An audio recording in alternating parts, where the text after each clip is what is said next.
할렐루야, 하나님의 허그 192번째 시간입니다. 오늘도 이 시간을 통해서 우리에게 은혜 내려주시는 그 하나님의 품 안에 거하는 귀한 시간 되기를 소망합니다. 오늘 함께 보실 16장에서는요, 우리가 너무 잘 알고 있는 베드로의 고백이 나오는 장입니다. 예수님께서 3차 갈릴리 사역 중에 바리새인과 사두개인들과 대화를 나누는데 그들이 이제 예수님께 표적을 요구합니다. 그때 예수님께서는 2절과 3절 말씀에서 너희가 저녁에 하늘이 붉으면 날이 좋겠다 하고 아침에 하늘이 붉고 흐리면 오늘은 날이 굳겠다 하나니 너희가 날씨는 분별할 줄 알면서 왜 시대의 표적은 분별할 줄 모르느냐라고 책망을 하시죠. 이 말씀은 지금 시대의 표적을 분별하는 것이 날씨를 분별하는 것보다 쉽다라는 말씀이 아닙니다.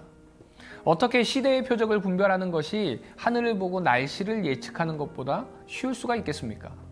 이 말씀은요, 시대의 표적을 분별하는 것이 날씨를 분별하는 것보다 쉽다라는 말씀이 아니라 시대의 표적을 분별하는 일이 날씨를 분별하는 것보다 훨씬 더 중요하다라는 말씀입니다.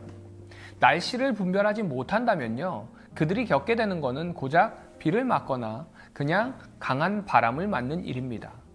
결론적으로는 감기에 걸리겠죠. 몸이 조금 아플 뿐입니다. 그러나 그들이 시대의 표적을 분별하지 못한다면 하나님의 뜻과 상관없는 삶을 살게 되고요. 하나님의 말씀에 불순종하고 악한 삶을 살다가 마침내 준엄한 그 하나님의 심판과 형벌을 받게 된다는 것을 의미합니다. 이것은 오늘날을 살아가고 있는 우리에게도 마찬가지입니다. 눈에 나타나는 어떤 표적이 중요한 것이 아니라 영적인 분별력이 중요하다는 말씀입니다. 이제 이어서 예수님께서는 그들에게 요나의 표적 외에는 주어지지 않을 것이다 라고 말씀하시죠. 이처럼 말씀으로 이미 표적을 주셨다는 것입니다. 이후에 이제 예수님께서는 길을 떠나게 되는데 제자들이 그만 떡을 잊어버리고 가지고 오지 않게 됩니다.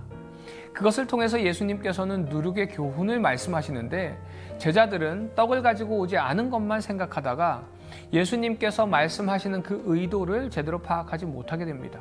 그래서 예수님께서는 그것을 책망하시면서 바리새인과 사두개인의 누룩을 주의하라고 말씀하시죠.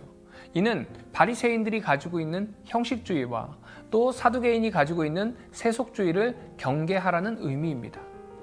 그리고 이제 이어지는 말씀이 바로 오늘의 핵심절인 베드로의 고백입니다. 그래서 지금 이 베드로의 고백은요, 단순히 베드로의 고백이 아니라 예수님께서 세속적 가치관에 부풀려져 있는 삼켜진 자가 아니라 영원한 구원자 되시는 그 주님의 뜻, 주님의 목적을 명확하게 분별하는 자가 되어야 한다는 교훈적 말씀을 하시고 그 이후에 결론과 같은 고백이 바로 베드로의 고백이었다는 것입니다. 세속적 시대에서 주님의 뜻을 분별하고 세속적 가치관에 휩싸여서 살아가는 것이 아니라 명확한 주님의 뜻을 깨닫고 고백하는 이 베드로의 신앙 고백이 이 땅을 살아가는 우리 모두가 해야 하는 고백이라는 것입니다. 사랑하는 우리 비전의 가족 여러분, 여러분은 어떤 신앙의 고백을 하고 계십니까? 여러분의 신앙생활은 무엇으로 부풀려지고 있습니까? 이 시간을 통해서 여러분의 개인의 신앙 고백을 주님께 올려드리시기 바랍니다. 그리고 나의 신앙이, 나의 삶이 무엇으로 부풀려지고 있는지 나의 삶을 돌아보는 이 시간 되시기를 소망합니다. 곧이어 예수님께서는 이제 자신이 장차 당하게 될 고난에 대해서 이야기하시지만 베드로는 예수님의 이 말씀을 전혀 이해하지 못합니다. 이 사건 이후에 예수님은 이제 자신이 겪을 고난과 부활을 본격적으로 언급하기 시작합니다. 그리고 변화산 사건을 통해서 자신의 영광을 제자들에게 직접 보여주시기도 하시죠. 이후에 이제 18장에서는 예수님께서 천국에서 큰 자가 어떤 자인지를 묻는 제자들에게 어린아이와 같이 겸손하고 순수한 자가 천국에서 큰 자다라고 가르치시면서 제자들이 앞으로 살아가야 할 그 모습을 잃은 양의 비유와 1만 달란트 빚진 자의 비유를 통해서 가르치십니다. 사랑하는 우리 비전의 가족 여러분, 예수님께서 우리에게 가르쳐 주신 삶의 실천은요, 모두 우리의 신앙 고백의 바탕 속에서 살아가고 있는 것입니다. 그리고 우리의 신앙 고백 역시도 베드로와 같은 신앙 고백이 있을 때 그런 삶을 살게 됩니다. 오늘 이 시간을 통해서, 이 허그를 통해서 나의 신앙을 한번 고백하는 시간이 되었으면 좋겠습니다. 그럴 때에 그 신앙 고백을 바탕으로 예수님께서 말씀하시는 섬김과 용서의 삶이 실천되어지는 것입니다. 오늘 하루도 우리 신앙 고백 속에서 말씀의 삶을 살아가는 우리 비전의 가족들 되시기를 바랍니다. 그럴 때에 그 신앙 고백 속에 주님께서 응답하시고 인도하여 주시는 그 인도하심을 경험하게 될 줄 믿습니다. 적용 질문입니다. 여러분, 이 시간을 통해서 여러분의 개인적인 신앙 고백을 주님께 올려드리시기 바랍니다. 베드로의 신앙 고백이 아니라 여러분 자신의 개인적인 신앙 고백을 이 시간 올려드리시기 바랍니다.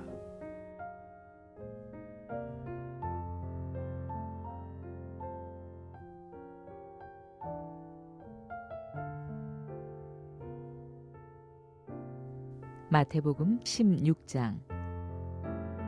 바리새인과 사두개인들이 와서 예수를 시험하여 하늘로부터 오는 표적 보이기를 청하니 예수께서 대답하여 이르시되 너희가 저녁에 하늘이 붉으면 날이 좋겠다 하고 아침에 하늘이 붉고 흐리면 오늘은 날이 굳겠다 하나니 너희가 날씨는 분별할 줄 알면서 시대의 표적은 분별할 수 없느냐. 악하고 음란한 세대가 표적을 구하나 요나의 표적밖에는 보여줄 표적이 없느니라 하시고 그들을 떠나가시니라.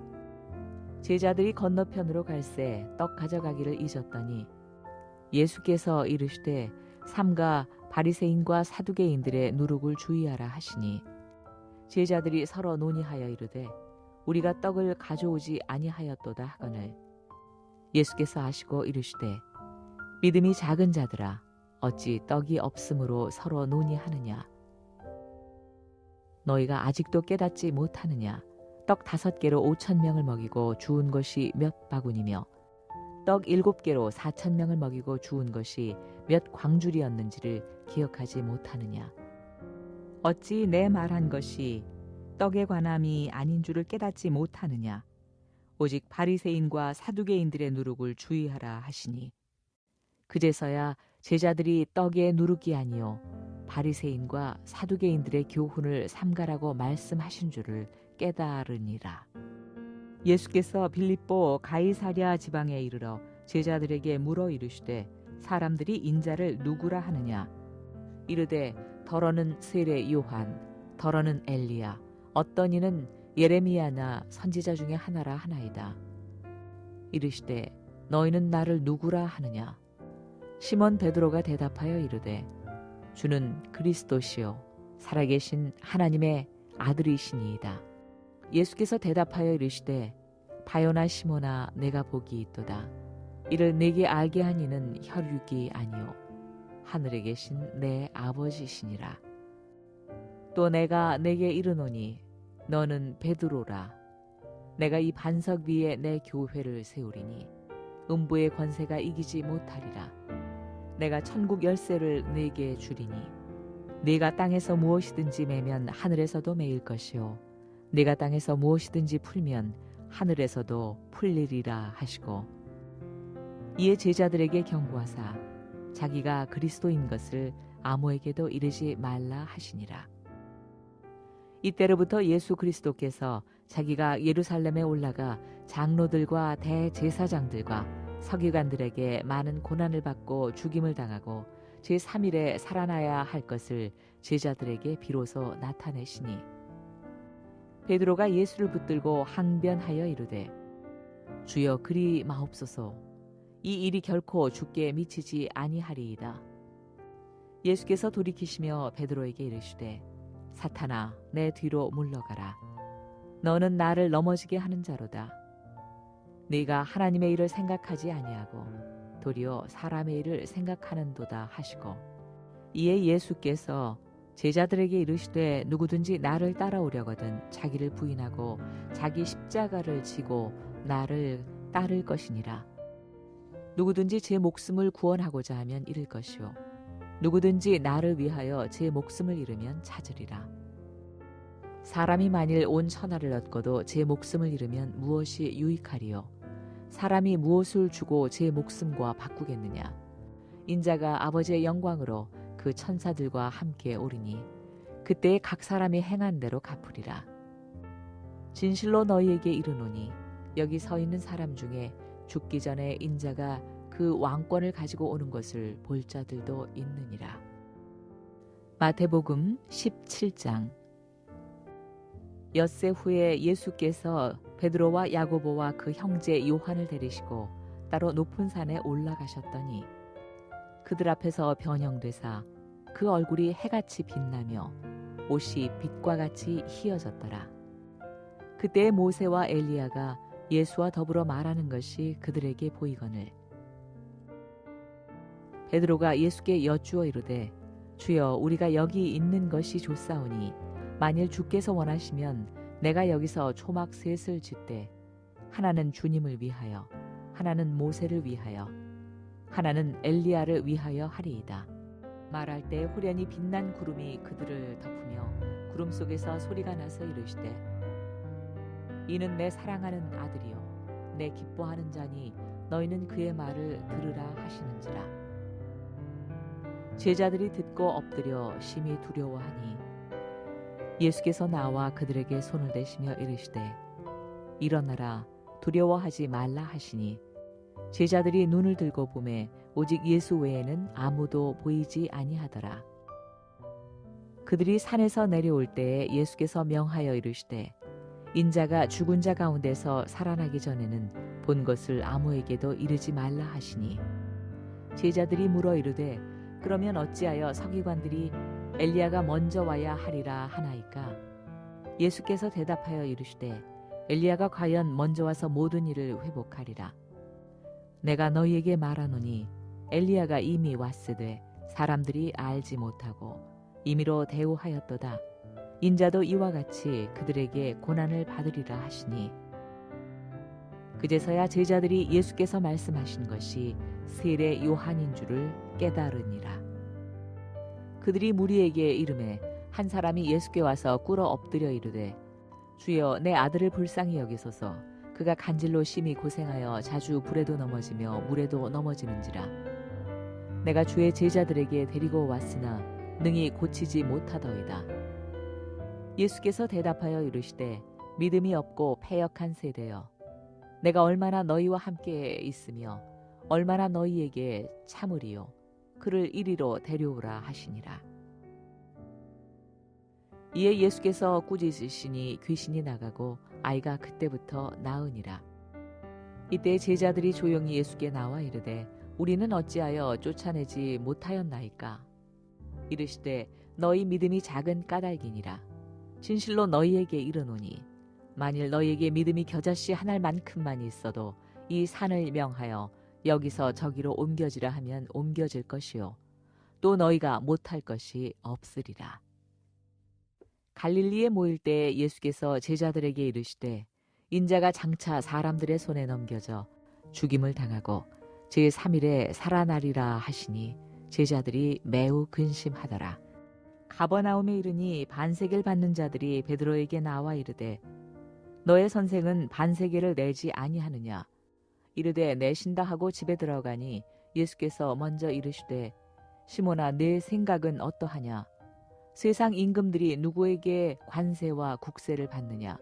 자기 아들에게냐 타인에게냐? 베드로가 이르되 타인에게니이다. 예수께서 이르시되 그렇다면 아들들은 세를 면하리라. 그러나 우리가 실족하지 않게 하기 위하여 네가 바다에 가서 낚시를 던져 먼저 오르는 고기를 가져 입을 열면 돈 1세겔을 얻을 것이니 가져다가 나와 너를 위하여 주라 하시니라. 마태복음 18장.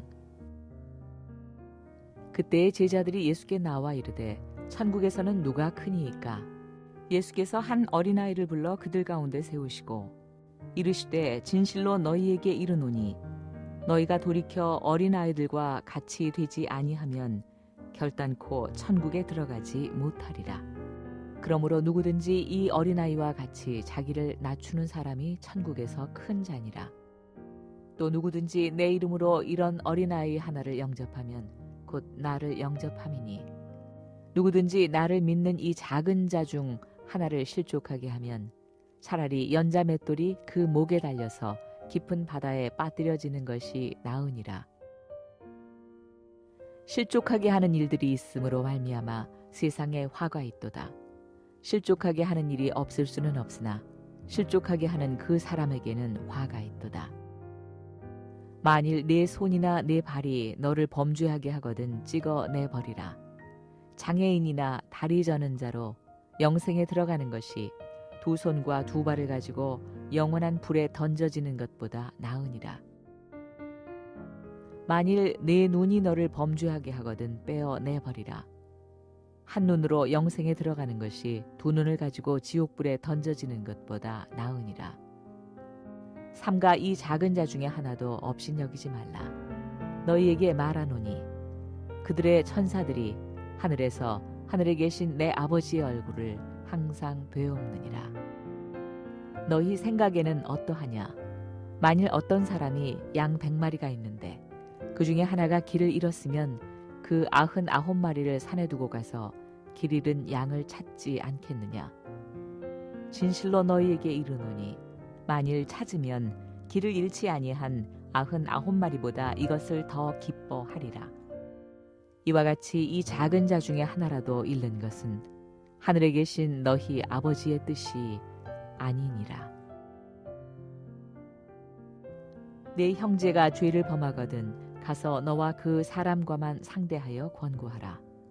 만일 들으면 내가 네 형제를 얻은 것이요 만일 듣지 않거든 한두 사람을 데리고 가서 두세 증인의 입으로 말마다 확증하게 하라. 만일 그들의 말도 듣지 않거든 교회의 말하고 교회의 말도 듣지 않거든 이방인과 세리와 같이 여기라. 진실로 너희에게 이르노니 무엇이든지 너희가 땅에서 매면 하늘에서도 매일 것이요 무엇이든지 땅에서 풀면 하늘에서도 풀리리라. 진실로 다시 너희에게 이르노니 너희 중에 두 사람이 땅에서 합심하여 무엇이든지 구하면 하늘에 계신 내 아버지께서 그들을 위하여 이루게 하시리라. 두세 사람이 내 이름으로 모인 곳에는 나도 그들 중에 있느니라. 그때 베드로가 나와 이르되 주여 형제가 내게 죄를 범하면 몇 번이나 용서하여 주리이까? 7번까지 하오리이까? 예수께서 이르시되 내게 이르노니 7번뿐 아니라 7번을 70번까지라도 할지니라.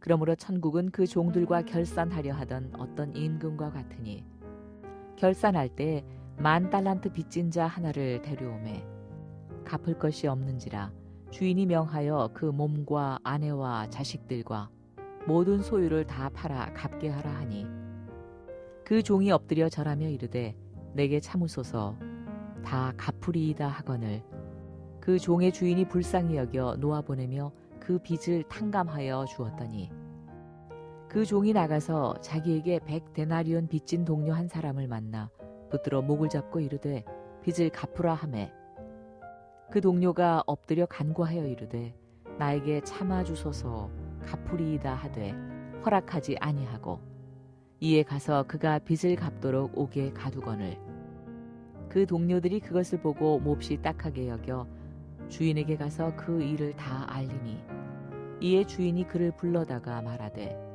악한 종아 내가 빌기에 내가 네 빚을 전부 탕감하여 주었거늘 내가 너를 불쌍히 여김과 같이 너도 내 동료를 불쌍히 여김이 마땅하지 아니하냐 하고 주인이 노하여 그 빚을 다 갚도록 그를 옥절들에게 넘기니라. 너희가 각각 마음으로부터 형제를 용서하지 아니하면 나의 하늘 아버지께서도 너희에게 이와 같이 하시리라.